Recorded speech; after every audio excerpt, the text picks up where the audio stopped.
नाज़रीन, हदीस पाक में आता है कि हुज़ूर सल्लल्लाहु अलैहि वआलैहि वसल्लम ने इरशाद फरमाया कि जब तुम मुर्ग़ को अज़ान देते सुनो तो उस वक़्त अल्लाह ताला से उसकी रहमत का सवाल करो, क्योंकि मुर्ग़ रहमत के फ़रिश्तों को देखकर अज़ान देता है और उस वक़्त मांगी जाने वाली दुआ पर फ़रिश्ता आमीन कहता है। और जब तुम गधे की आवाज़ सुनो तो अल्लाह ताला की पनाह मांगो शैतान मरदूद से, यानी आऊज़ु बिल्लाह पढ़ो, क्योंकि वो शैतान को देखकर आवाज़ निकालता है। नाज़रीन, इस वीडियो में आपको हज़रत सैयदना काबुल अहबार रहमतुल्लाहि तआला अलैह के हवाले से बताया जाएगा कि मुर्ग़ अपनी अज़ान में क्या कहता है और मौत के बाद इंसान के लिए अपने रब के यहाँ सवाब है या अज़ाब है, और बैतुल मक़दस की अज़मत व शान के बारे में और बारगाह इलाही में मकाम व मर्तबे की पहचान कैसे की जाए, और दुनियादारों की मिन्नत और समाजत के बारे में हज़रत सैयदना काबुल अहबार रहमतुल्लाहि तआला अलैह क्या फरमाते हैं। इसलिए आपसे गुज़ारिश है कि इस वीडियो को एंड तक लाज़मी देखिएगा।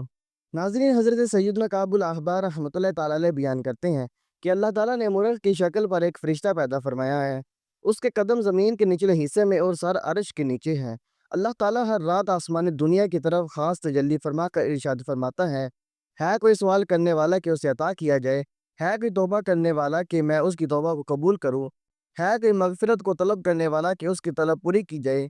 ये सुनकर वो फ़रिश्ता अल्लाह ताला की हम्द व तस्बीह बयान करता है, फिर अपनी आवाज़ को इस कदर बुलंद करता है कि उसके सबब अर्श के इर्द-गिर्द वाले लरज़ जाते हैं और सब अल्लाह ताला की हम्द व तस्बीह करने लगते हैं।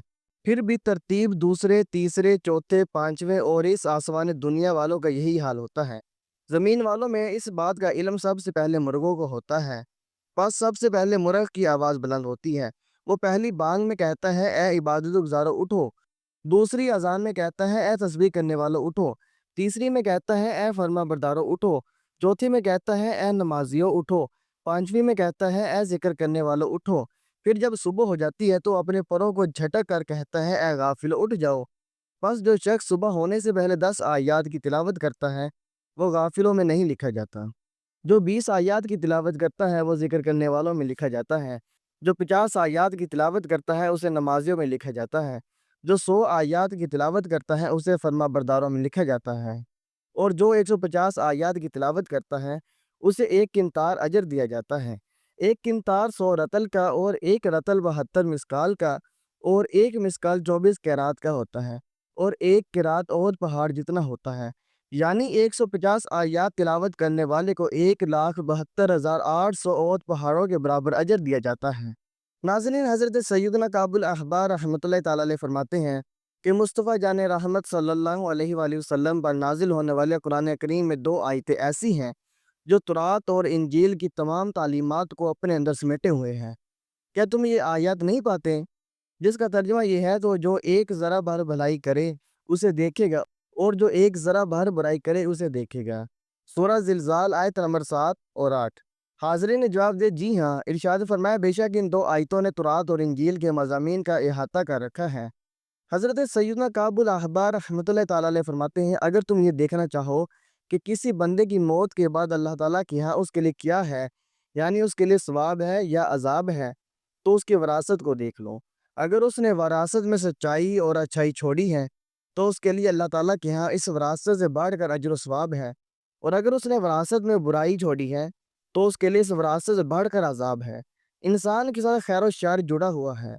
बंदा जहाँ भी रहे अपने साथी के साथ होगा। बस अगर वो सालिहीन से मोहब्बत रखेगा तो अल्लाह ताला उसे सालिहीन के साथ मिला देगा, और अगर शरीरों और नाफरमानों से मोहब्बत रखेगा तो उसे उन्हीं के साथ मिला देगा। तुम सारी उम्मतों पर अल्लाह ताला की गवाह हो और तुम्हारे नबी सल्लल्लाहु अलैहि वसल्लम तुम पर गवाह बनाए गए हैं। फिर आप रहमतुल्लाहि तआला अलैह ने ये आयत मुबारक तिलावत फरमाई। पारा नंबर 2 सूरह बकरा आयत नंबर 143।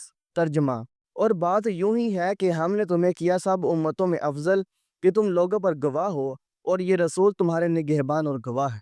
नाज़रीन, बैतुल मक़दस की अज़मत शान के बारे में हज़रत सैयदना काबुल अहबार रहमतुल्लाहि तआला अलैह फरमाते हैं कि अल्लाह ताला ने तौरात शरीफ में बैतुल मक़दस को यूँ मुखातब फरमाया, तू मेरा छोटा अर्श है, तेरे ही पास से ज़मीन को फैलाया और आसमान की तरफ बुलंदी का आगाज़ किया। पहाड़ों की चोटियों से बहने वाले मीठे चश्मे तेरे ही नीचे से बहते हैं। जो तेरे अंदर फ़ौत हुआ गोया आसमान में फ़ौत हुआ, और जिसने तेरे इर्द गिर्द वफ़ात पाई गोया तेरे अंदर वफ़ात पाई। मैं हर दिन और रात आसमान से तेरी जानिब एक आग भेजता हूँ जो बंदों के हाथ पाँव से सादिर होने वाले गुनाहों के आसार और निशानात को खा जाती है। मैं अर्श के नीचे से पानी भेजकर तुझे गुस्ल देता हूँ حتیٰ کہ تو سورج کی طرح صاف اور شفاف ہو جاتا ہے۔ تجھ پر بادلوں کا ایسا سائبان بناتا ہوں جس کی موٹائی 12 میل کی مسافت کے برابر ہوتی ہے۔ تجھ پر اپنے دست قدرت سے بنایا گیا ایک گنبد رکھوں گا۔ تجھ میں قیامت تک روح الامین یعنی جبرائیل علیہ السلام اور اپنے فرشتے اتارتا رہوں گا، جو تجھ میں تسبیح کرے گی اور تیرے گنبد کی روشنی کو دور سے ہی دیکھ کر پکارتے رہیں گے۔ سعادت مند ہے وہ چہرہ جس نے تیرے اندر اللہ تعالیٰ کو سجدہ کیا۔ حضرت سیدنا کعب الاحبار رحمۃ اللہ تعالیٰ علیہ فرماتے ہیں، ذکر اللہ شہد کی مکھیوں کے بن بنہاٹ کی شکل میں عرش کے نیچے پہنچ کر ذکر کرنے والے کا تذکرہ کرتا ہے۔ بارگاہ الہی میں مقام اور مرتبے کی پہچان کیسے کی جائے؟ حضرت سیدنا کعب الاحبار رحمۃ اللہ تعالیٰ علیہ فرماتے ہیں، اگر تم اللہ تعالیٰ کے ہاں کسی بندے کا مقام اور مرتبہ جاننا چاہتے ہو تو دیکھو کہ پیٹھ پیچھے اس کی کیا تعریفیں ہوتی ہیں، اور فرماتے دنیا دار کی منت اور سماجت نہ کرو۔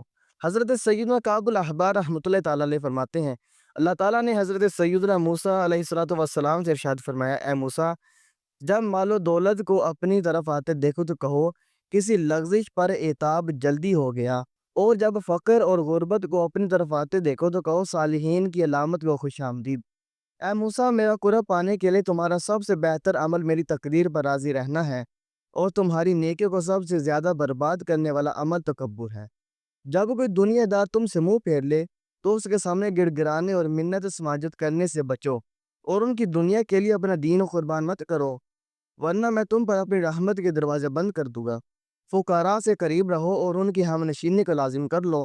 دنیا کی محبت میں ہرگز مبتلا نہ ہونا، کیونکہ میری بارگاہ میں حاضری کے وقت کسی کبیرہ گناہ سے بھی بڑھ کر تمہیں نقصان پہنچانے والا عمل دنیا کی محبت ہے۔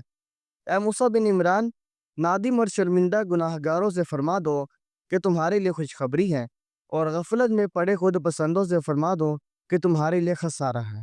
ناظرین، یہ تھی حضرت سیدنا کعب الاحبار رحمۃ اللہ تعالیٰ علیہ کی چند نصیحتیں۔ آپ نے کمنٹ میں ضرور بتانا ہے کہ آپ کو یہ ویڈیو کیسی لگی۔ ایسی مزید معلوماتی ویڈیوز دیکھنے کے لیے ہمارے چینل کو لازمی سبسکرائب کر لیجئے گا۔ شکریہ۔